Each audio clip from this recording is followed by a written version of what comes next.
la parole. Oui, merci. Merci Sandrine. Je viens de partager le PowerPoint. Je ne sais pas si vous le voyez. Vous m'entendez bien? On le voit et on t'entend très bien. Parfait. Merci. Alors, je vais essayer de le faire passer.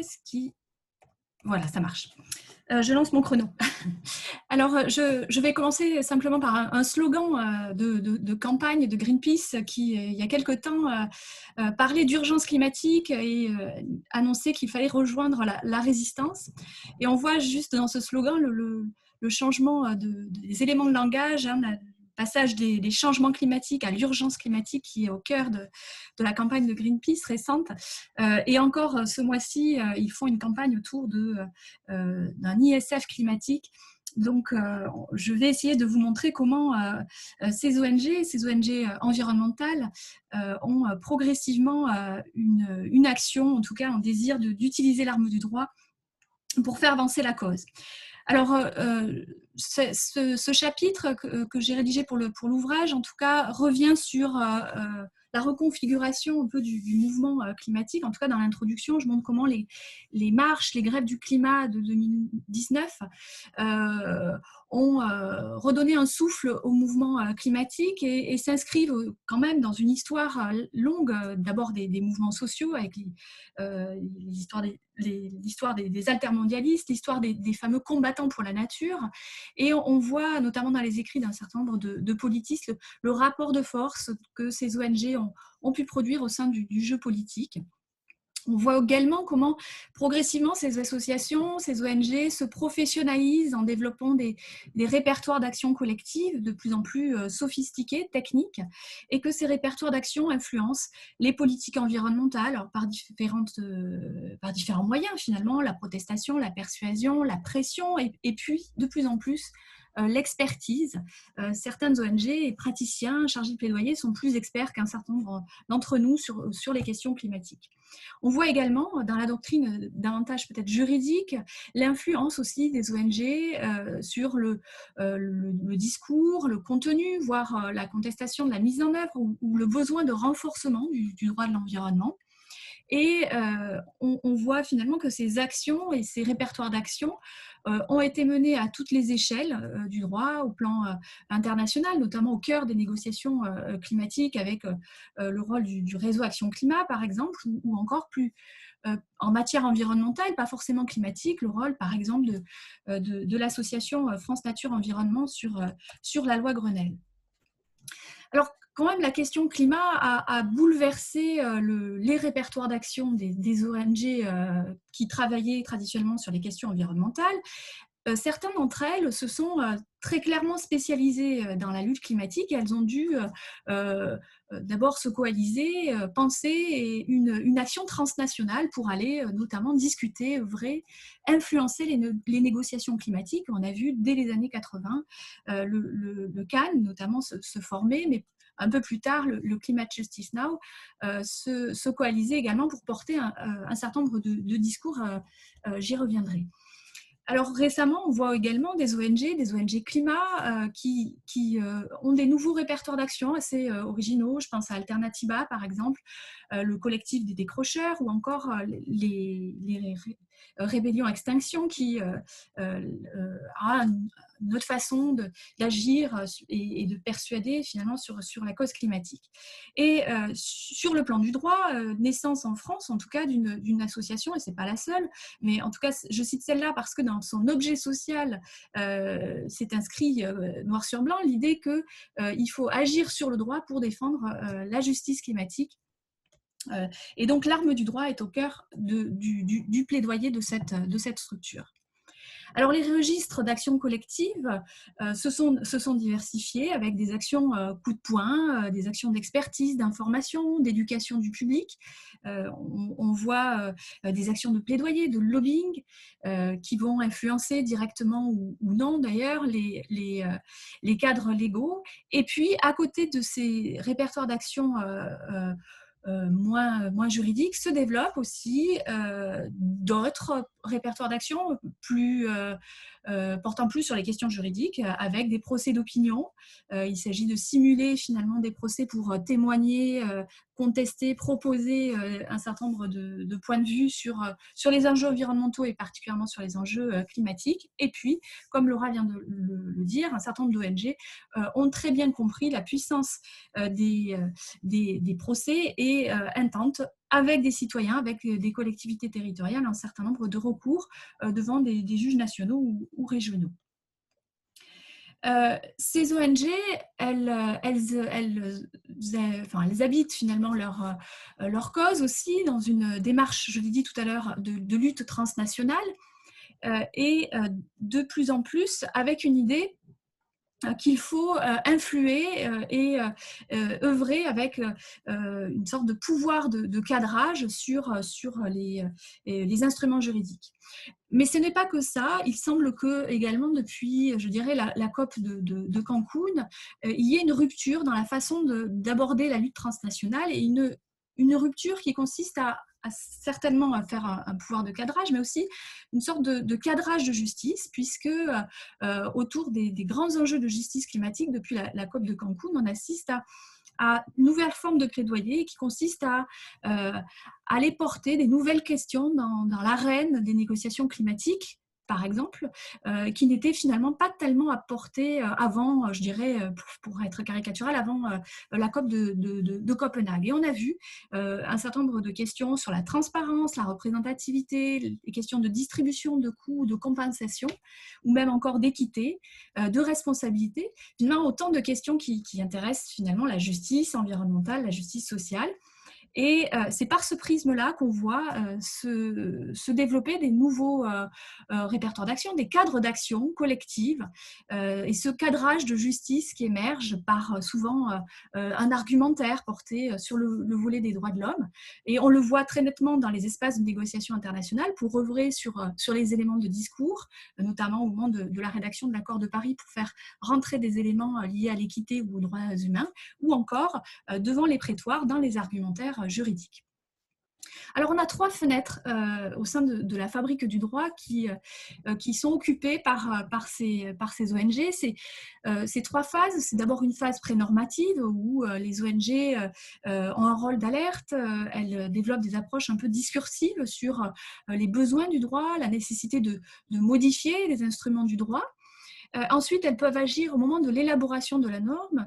Des travaux sont tout à fait illustratifs sur comment les ONG essaient, dans la diplomatie des couloirs des COP, œuvrer, mais on a de la même façon un certain nombre de chargés de plaidoyer qui vont dans les sessions parlementaires, sont invités ou discutent avec un certain nombre de députés pour agir, aider finalement, proposer des amendements lors de l'élaboration des lois nationales. Et puis, phase ultime, celle de l'application du droit, où là encore, des ONG ont compris qu'il fallait agir sur et contester l'effectivité, l'efficacité du droit, et la justice, le procès comme arène est devenu, avec les procès climatiques, un lieu tout à fait intéressant d'instrumentalisation du droit. Alors, on pourrait qualifier ces actions d'activisme légal en matière climatique avec une véritable intensification de cet activisme légal, je dirais depuis 5 ans en France, en Europe, c'est tout à fait net. Avec une mobilisation du droit à des fins politiques, évidemment, la mise en valeur d'un certain nombre de victimes environnementales et donc climatiques, qui est tout à fait bienvenue dans un contexte de judiciarisation de la société, où la figure de la victime publicise aussi d'une certaine façon la cause climatique défendue par les ONG. Certains auteurs américains ont même parlé de la quête du Saint Graal à propos de ces procès climatiques, où ces ONG essaient de faire le procès impossible et de parvenir à finalement obtenir des réponses positives sur le sujet. D'autres, au contraire, plus critiques, évoquent l'instrumentalisation des procès, voire pour certains évoquent le populisme juridique qui est utilisé, manœuvré ici par l'action de ces ONG. Alors, sur le plan méthodologique, dans ce chapitre, j'ai essayé de restituer un certain nombre d'observations que j'ai menées sur le terrain, à la fois en tant qu'observatrice et puis également en tant que participante, observante, puisque depuis maintenant quelques années, je participe aux travaux en ayant d'abord commencé comme chercheur et désormais comme membre d'un conseil d'administration de l'association Notre Affaire à tous, mais également dans le groupe des juristes de l'affaire du siècle. J'ai pu observer cet activisme légal de façon assez proche. Et puis, nous avons mené un certain nombre d'entretiens avec Christophe Trény, un politiste de Sciences Po d'Aix-Marseille, qui consistait à interviewer un certain nombre de chargés de plaidoyer de ces ONG. Et enfin, au-delà des écrits purement juridiques, j'ai également utilisé un certain nombre de travaux de la littérature grise, finalement, émanant de ces ONG, en essayant d'analyser les discours, mais également les posts sur les réseaux sociaux que les ONG ont publiés pour attester de leur répertoire d'action en matière juridique sur les enjeux climatiques.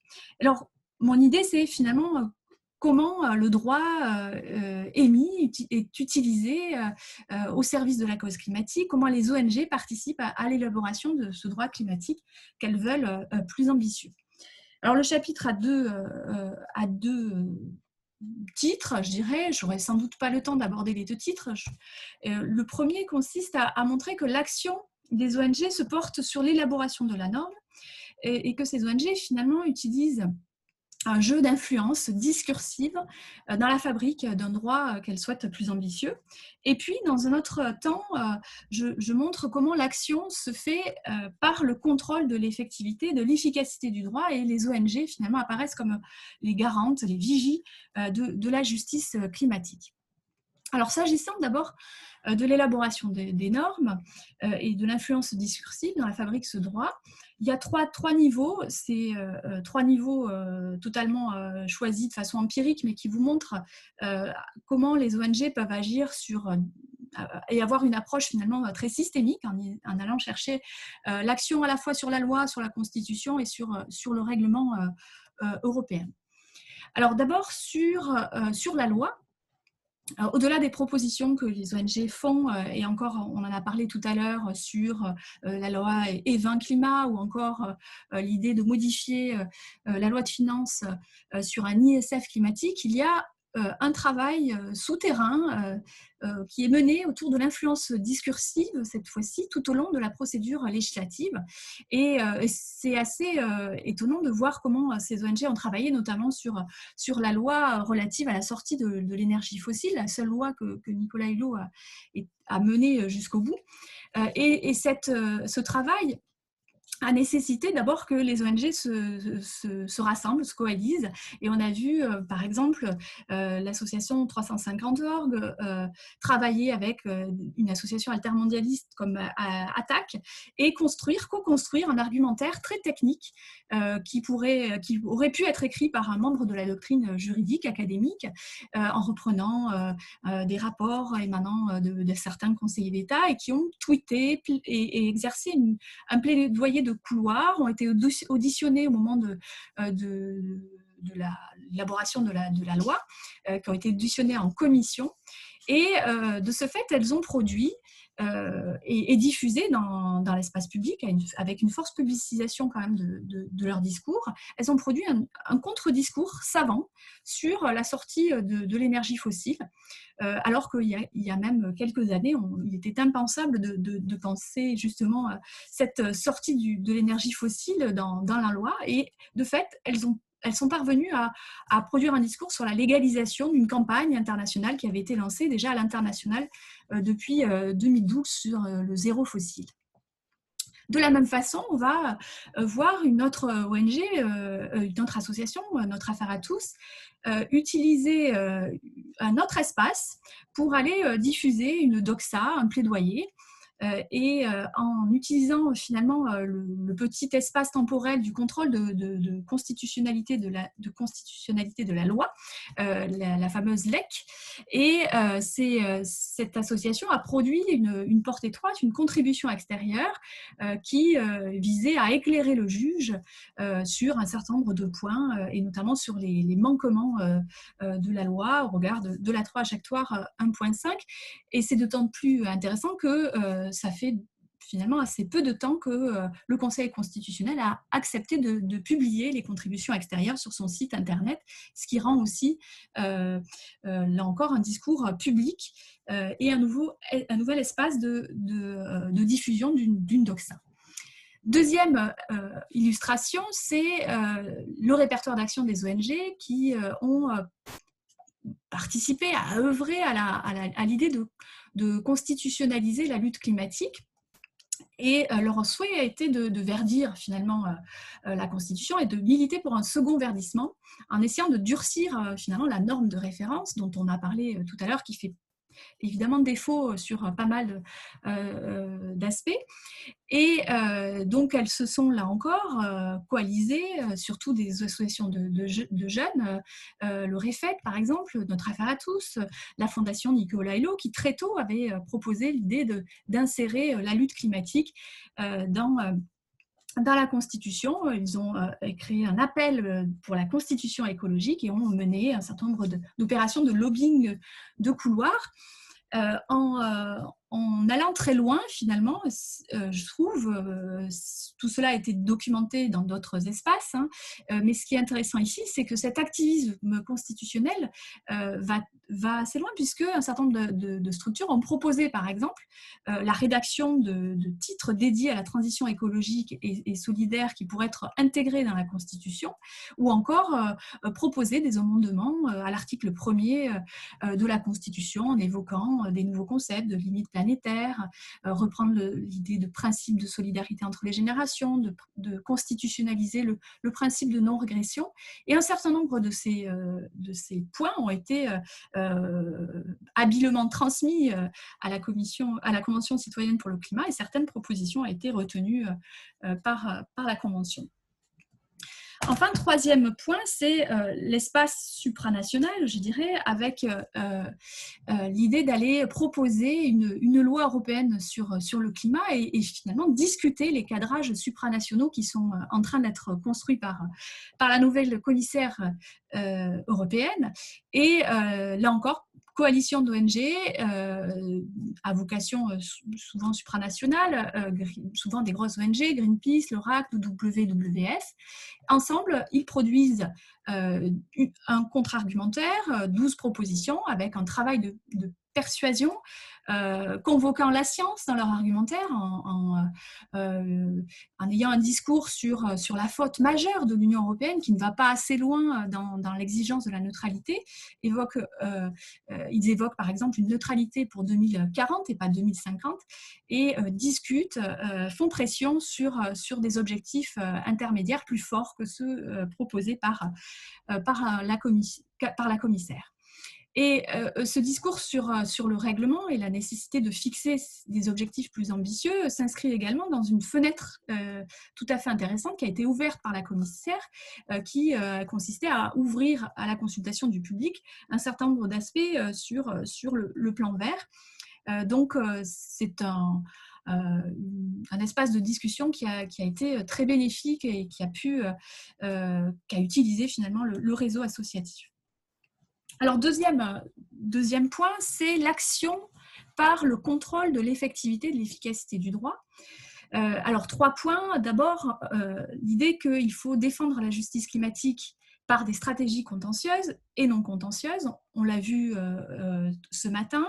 Il y a une idée également qui consiste à défendre une injonction à agir dans un certain nombre de recours. Et enfin, comme Laura l'a dit tout à l'heure, il y a cette idée enfin de faire reconnaître des obligations générales en matière climatique à l'égard des entreprises.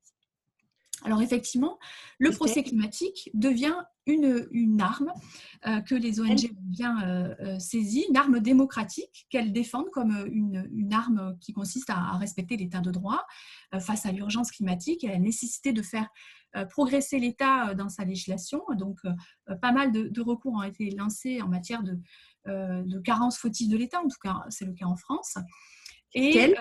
dans ces contentieux, donc, ce que l'on voit, c'est que souvent les ONG se font conseiller ou sont devenues très techniciennes, travaillent avec un certain nombre d'avocats pour proposer des interprétations innovantes, inédites, réinventent parfois de l'ancien, mobilisent un argumentaire nouveau et diffusent, là encore, une doxa pour faire avancer la cause en proposant parfois l'élaboration de nouveaux droits de l'homme, en essayant de participer à la production d'une soft law ou encore de faire finalement durcir le droit posé, de le rendre plus effectif, plus efficace avec le recours au juge. Alors, Christelle? oui, Christelle, tu m'entends? Oui, il te reste 30 secondes. ok, ben je conclus. Merci.